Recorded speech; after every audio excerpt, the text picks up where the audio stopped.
सच्चिदानन्दरूपाय विश्वोत्पत्त्यादिहेतवे तापत्रयविनाशाय श्रीकृष्णाय वयं नुमः। यं प्रव्रजन्तमनुपेतमपेतकृत्यं द्वैपायनो विरहकातरया जुहाव पुत्रेति तन्मयतया तरवो विनेदोस्तं सर्वभूतहृदयं मुनिमानतोऽस्मि। निगमकल्पतरोर्गलितं फलं शुकमुखादिमितद्रवसंयुतं पिबत भागवतं रसमालयं मुहुरहो रसिका भुवि भावुका। ओम नमो भगवते वासुदेवाय। ओम श्री परमात्मने नमः। ओम श्री परमात्मने नमः। ओम श्री परमात्मने नमः। मैं ममता शास्त्री सभी भक्तगणों का हार्दिक अभिनंदन करती हूँ। श्रीमद् भागवत महापुराण के दशम स्कंद उत्तरार्ध में षड्पंचाशतमोध्याय, जिसमें कि अस्मयंतक मणि की कथा जाम्बती और सत्यभामा के साथ श्री कृष्ण का विवाह का वर्णन किया गया है। श्री शुकवाच सत्राजितः स्वतनयां कृष्णाय कृतकिल्बिषः अस्मयन्तकेन मणिना स्वयमुद्यम्य दत्तवान्। श्री सुखदेव जी कहते हैं, परीक्षित, सत्राजित ने श्री कृष्ण को झूठा कलंक लगाया था। फिर उस अपराध का मार्जन करने के लिए उसने स्वयं अस्मयंतक मणि सहित अपनी कन्या सत्यभामा भगवान श्री कृष्ण को सौंप दी। राजोवाच सत्राजितः किं करोत् ब्रह्मन् कृष्णस्य किल्बिषम् अस्मयंतकः कुतस्तस्य कस्मात् दत्ता सुता हरे। राजा परीक्षित ने पूछा, भगवान, सत्राजित ने भगवान श्री कृष्ण का क्या अपराध किया था? उसे अस्मयंतक मणि कहाँ से मिली और उसने अपनी कन्या उन्हें क्यों दी? श्री शुकवाच आसीत् सत्राजितः सूर्यो भक्तस्य परमः सखा प्रीतस्तस्मै मणिं प्रादात् सूर्यस्तुष्टः स्मयंतकम्। श्री सुखदेव जी ने कहा, परीक्षित, सत्राजित भगवान सूर्य का बहुत बड़ा भक्त था। वे उसकी भक्ति से प्रसन्न होकर उसके बहुत बड़े मित्र बन गए थे। सूर्य भगवान ने ही प्रसन्न होकर बड़े प्रेम से उसे अस्मयंतक मणि दी थी। सौतं बिभ्रन्मणिं कंठे भ्राजमानो यथा रविः प्रविष्टो द्वारकां राजंस्तेजसा नोपलक्षितः। सत्राजित उस मणि को गले में धारण कर ऐसा चमकने लगा मानो स्वयं सूर्य ही हो। परीक्षित, जब सत्राजित द्वारका में आया तब अत्यंत तेजस्विता के कारण लोग उसे पहचान न सके। तम बिलोके जना दूरा तेजसा मुष्टदृष्टयः दिव्यते क्षेर भगवते ससंसो सूर्य संकिताः। दूर से ही उसे देखकर लोगों की आंखें उसके तेज से चौंधिया गई। लोगों ने समझा कि कदाचित स्वयं भगवान सूर्य आ रहे हैं। उन लोगों ने भगवान के पास आकर उन्हें इस बात की सूचना दी। उस समय भगवान श्री कृष्ण चौसर खेल रहे थे। नारायण नमस्तेस्तु शंखचक्र गदाधर दामोदरारविंदाक्ष गोविंद यदुनंदन। लोगों ने कहा, शंखचक्र गदाधारी नारायण, कमल नयन दामोदर, यदुवंश शिरोमणि गोविंद, आपको नमस्कार है। एस आयाति सविता त्वां देद्रेक्ष जोर जगतपते मुष्णन् गवस्तेश्चक्रेण नृणां चक्षुंसि तिग्मगुः।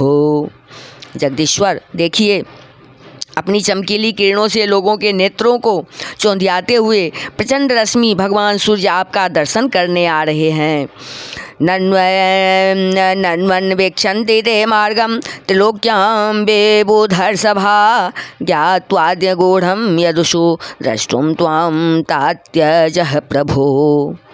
प्रभो, सभी श्रेष्ठ देवता त्रिलोकी में आपकी प्राप्ति का मार्ग ढूंढते रहते हैं किंतु उसे पाते नहीं। आज आपको यदुवंश में छिपा हुआ जानकर स्वयं सूर्य नारायण आपका दर्शन करने आ रहे हैं। श्रीशुवाच निशम्य बालवचनं प्रहस्याम्बुजलोचनः प्राहनासो रविर्देवः सत्राजिन्मणिना ज्वलन। श्री सुखदेव जी कहते हैं, परीक्षित, अनजान पुरुषों की यह बात सुनकर कमल नयन भगवान श्री कृष्ण हंसने लगे। उन्होंने कहा, अरे ये सूर्य देव नहीं है, यह तो सत्राजीत है जो मणि के कारण इतना चमक रहा है। सत्राजित स्वगृहं श्रीमत् कृत कौतुक मंगलम प्रविश्य देव सदने मणिम विप्रेण वेशयत। इसके बाद सत्राजीत अपने समृद्ध घर में चला आया।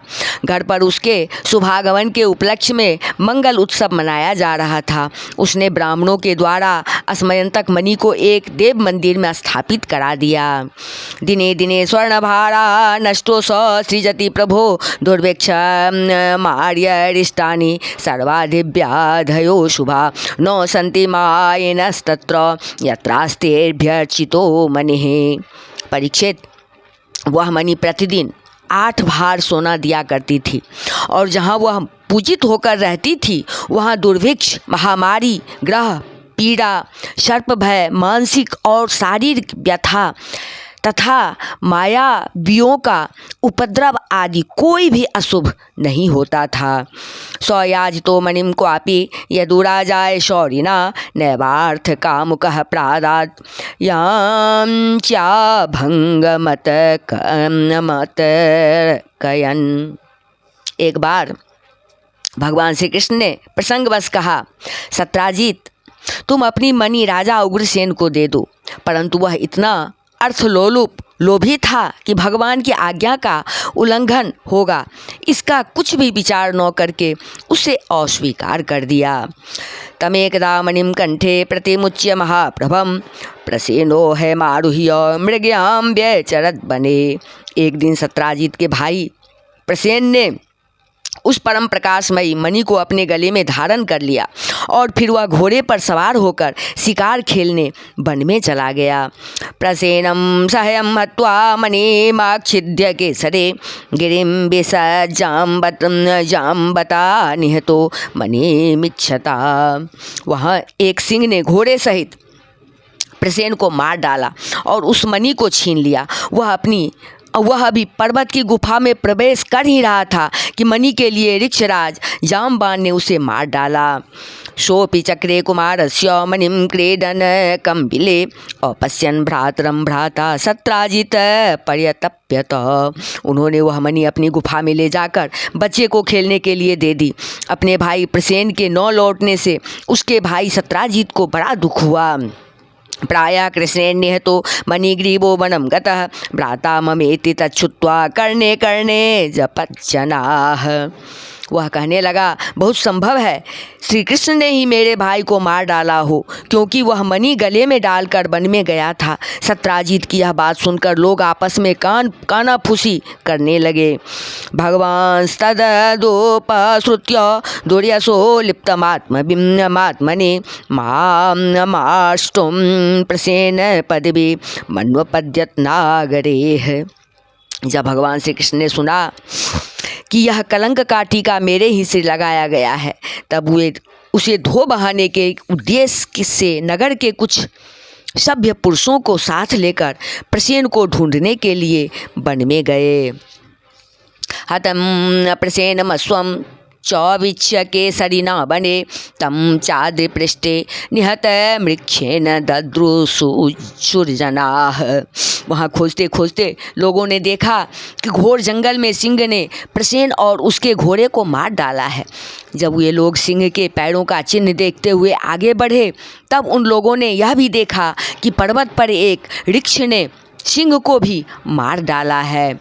ऋक्षराज बिलम भीम मंदेन तम सावृतम एको विवेश भगवानो मस्थाप्य बहि प्रजाः। भगवान श्री कृष्ण ने सब लोगों को बाहर ही बिठा दिया और अकेले ही घोर अंधकार से भरी हुई ऋक्षराज की भयंकर गुफा में प्रवेश किया। तत्र दृष्ट्वा मणिश्रेष्ठं बालक्रीडनकं कृतं हर्तुं कृतमतिस्तस्मिन् बतस्ते अर्धकान्तिके। भगवान ने वहाँ जाकर देखा कि श्रेष्ठ मणि अस्मयंतक को बच्चों का खिलौना बना दिया गया है।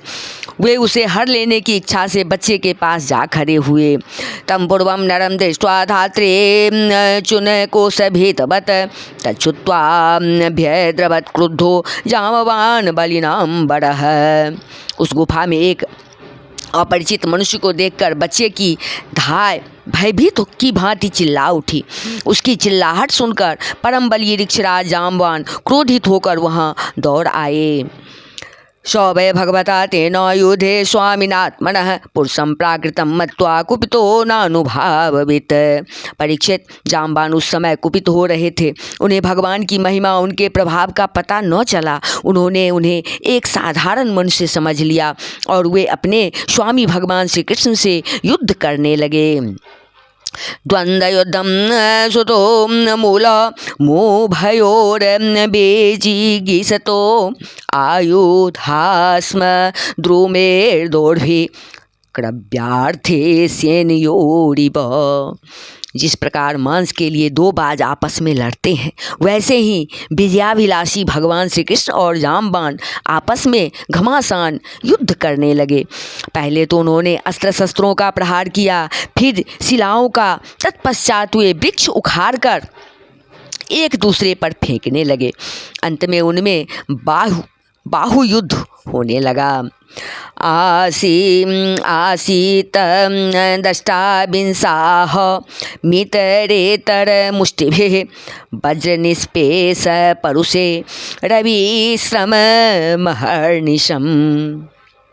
परीक्षित, वज्र प्रहार के समान कठोर घूंसों से आपस में वे 28 दिन तक बिना विश्राम किए रात दिन लड़ते रहे। कृष्णमुष्टे विनिष्पात निष्पेष्टांगो उरुबंधनः क्षीणसत्वः श्वेनगात्रस्ततमहातीव विस्मितः। अंत में भगवान श्री कृष्ण के घूंसों की चोट से जामवान के शरीर की एक एक गांठ टूट फूट गई। उत्साह जाता रहा, शरीर पसीने से लथपथ हो गया। तब उन्होंने अत्यंत विस्मित चकित होकर भगवान श्री कृष्ण से कहा, जाने त्वां सर्वभूतानां प्राण ओजः सहो बलम विष्णुं पुराण पुरुषं प्रभु विष्णुमधीश्वरम। प्रभो, मैं जान गया आप ही समस्त प्राणियों के स्वामी, रक्षक, पुराण पुरुष भगवान विष्णु हैं। आप ही सबके प्राण, इंद्रिय बल, मनोबल और शरीर बल हैं। त्वं हि विश्वसृजां सृष्टा सृज्या नामपेयच्च सत् कालः कलयतामीशः परात्मा तथात्मनाम्। आप विश्व के रचयिता, ब्रह्मा आदि को भी बनाने वाले हैं। बनाए हुए पदार्थों में भी सत्ता रूप से आप ही विराजमान हैं। काल के जितने भी अवयव हैं, उनके नियामक परम काल आप ही हैं और शरीर भेद से भिन्न भिन्न प्रतीयमान अंतरात्माओं के परम आत्मा भी आप ही हैं। यस्येष कलकलित रोष कटाक्ष मोक्षेर भस्मादिशत शुभितन कृति मिंगिलोब्धिः सेतुः कृतः स्वयस उज्ज्वलिता च लंका रक्षः शिरांसि भुवि पेतुरिषुक्षतानि। प्रभु, मुझे स्मरण है आपने अपने नेत्रों में तनिक सा क्रोध का भाव लेकर तिरछी दृष्टि से समुद्र की ओर देखा था। उस समय समुद्र के अंदर रहने वाले बड़े बड़े घड़ियाल और मगरमच्छ क्षुब्ध हो गए थे और समुद्र ने आपको मार्ग दे दिया था। तब आपने उस पर सेतु बांधकर सुंदर यश की स्थापना की तथा लंका का विध्वंस किया। आपके बाणों से कट कट कर राक्षसों के सिर पृथ्वी पर लौट रहे थे। अवश्य ही आप मेरे वे ही राम जी श्री कृष्ण के रूप में आए हैं। इति विज्ञात विज्ञान मृक्ष राजानमच्युतः व्याजहार महाराज भगवान देव के सुतः। परीक्षित, जब ऋक्षराज जामवान ने भगवान को पहचान लिया, तब कमल नयन श्री कृष्ण ने अपने परम कल्याणकारी शीतल कर कमल को उनके शरीर पर फेर दिया और फिर अभिमृस्यारविंदाक्ष पाणिना शंकरेण तम कृपया परया भक्तम प्रेम गंभीरया गिरा। कल्याणकारी शीतल कर कमल को उनके शरीर पर फेर दिया और फिर अहेतु की कृपा से भरकर प्रेम गंभीर वाणी से अपने भक्त जामवान जी से कहा, मणि हेतोरिह प्राप्ता वै मृक्षपते बिलम मिथ्याभिशापम प्रमेजनात्मनो मणिना मुना। ऋक्षराज, हम मणि के लिए ही तुम्हारी इस गुफा में आए हैं। इस मणि के द्वारा मैं अपने पर लगे झूठे कलंक को मिटाना चाहता हूँ। इत्युक्त्वा स्वाम दुहितरम कन्याम जाम्बतीम मुदा अहरणार्थम स्वमणिना कृष्णयोपजहारः। भगवान के ऐसा कहने पर जामवान ने बड़े आनंद से उनकी पूजा करने के लिए अपनी कन्या कुमारी जाम्बती को मणि के साथ उनके चरणों में समर्पित कर दिया। अदृष्टा निर्गमं सोरे प्रविष्टस्य बिलं जना प्रतीक्ष्य द्वादशाहानि दुःखिताः स्वपुरं ययुः। भगवान श्री कृष्ण जिन लोगों को गुफा के बाहर छोड़ गए थे, उन्होंने 12 दिन तक उनकी प्रतीक्षा की, परंतु जब उन्होंने देखा कि अब तक वे गुफा में से नहीं निकले, तब वे अत्यंत दुखी होकर द्वारका को लौट गए। निशम्य देव की देवी रुक्मिण्या नक दुंदुभे सुहृदो ज्ञातयो शोचन बिलात कृष्ण मनिर्गतम। जब माता देवकी, रुक्मिणी, वसुदेव जी तथा अन्य संबंधियों और कुटुंबियों को यह मालूम हुआ कि श्री कृष्ण गुफा में से नहीं निकले, तब उन्हें बड़ा शोक हुआ। सत्राजितम सपंतस्ते दुखिता द्वारकोकसः उपतस्थुर महामायाम दुर्गाम कृष्णोपलब्धये। सभी द्वारकावासी अत्यंत दुखी होकर सत्राजित को भला बुरा कहने लगे और भगवान श्री कृष्ण की प्राप्ति के लिए महामाया दुर्गा देवी की शरण में गए उनकी उपासना करने लगे। तेषां तु दिव्योपस्थानात् प्रत्यादिष्टाशिषा सच प्रादुर्बभूव सिद्धार्थः सदारो हर्षयन् हरिः। उनकी उपासना से दुर्गा देवी प्रसन्न हुई और उन्होंने आशीर्वाद दिया। उसी समय उनके बीच में मणि और अपनी नववधू जाम्बती के साथ सफल मनोरथ होकर श्री कृष्ण सबको प्रसन्न करते हुए प्रकट हो गए। उपलभ्य ऋषिकेशं मृतं पुनरेवागतं सह पतन्या मणिग्रीवं सर्वे जात महोत्सवाः। सभी द्वारकावासी भगवान श्री कृष्ण को पत्नी के साथ और गले में मणि धारण किए हुए देखकर परम आनंद में मग्न हो गए, मानो कोई मरकर लौट आया हो। सत्राजितं समाहूय सभायां राजसन्निधौ प्राप्तिं चाख्याय भगवान मणिं तस्मै न्यवेदयत्। तदंतर भगवान ने सत्राजित को सभा में महाराज उग्रसेन के पास बुलवाया और जिस प्रकार मणि प्राप्त हुई थी वह सब कथा सुनाकर उन्होंने वह मणि सत्राजित को सौंप दी। शौचाते व्रीडितो रत्नम गृहीत्वा बांगमुखस्ततः अनुतप्यमानो भवन मगमत श्वेन पापमना। सत्राजित अत्यंत लज्जित हो गया। मणि तो उसने ले ली, परंतु उसका मुंह नीचे की ओर लटक गया। अपने अपराध पर उसे बड़ा पश्चाताप हो रहा था। किसी प्रकार वह अपने घर पहुंचा। सोनुध्यायस्तं देवाघं बलबाद्विग्रहकुलः कथं मृजाम्यात्मरजः प्रसीदेद वाच्युतः कथम। उसके मन की आँखों के सामने निरंतर अपना अपराध नाचता रहता। बलवान के साथ विरोध करने के कारण वह भयभीत हो गया था। अब वह यही सोचता रहता कि मैं अपने अपराध का मार्जन कैसे करूं, मुझ पर भगवान श्री कृष्ण कैसे प्रसन्न हो। किंकृत्वा साधुमह्यं श्यानो सपेदवाजनो यथा अदीर्घदर्शनं क्षुद्रं मूढ़ं द्रविणलोलुपम्। मैं ऐसा कौन सा काम करूं जिससे मेरा कल्याण हो और लोग मुझे कोसे नहीं। सचमुच मैं अदूरदर्शी क्षुद्र हूँ। धन के लोभ से मैं बड़ी मूर्खता का काम कर बैठा। दास्ये दुहितरम तस्मै स्त्री रत्नम रत्नमेव च उपायो अयम समीचीनस्तस्य शांतिर्न चान्यथा। अब मैं रमणियों में रत्न के समान अपनी कन्या सत्यभामा और वह अस्मयंतक मणि दोनों ही श्री कृष्ण को दे दूं, यह उपाय बहुत अच्छा है। इसी से मेरे अपराध का मार्जन हो सकता है और कोई उपाय नहीं है। एवं व्यवसितो बुद्ध्या सत्राजित स्वसुतां शुभां मणिं च स्वयमुद्यम्य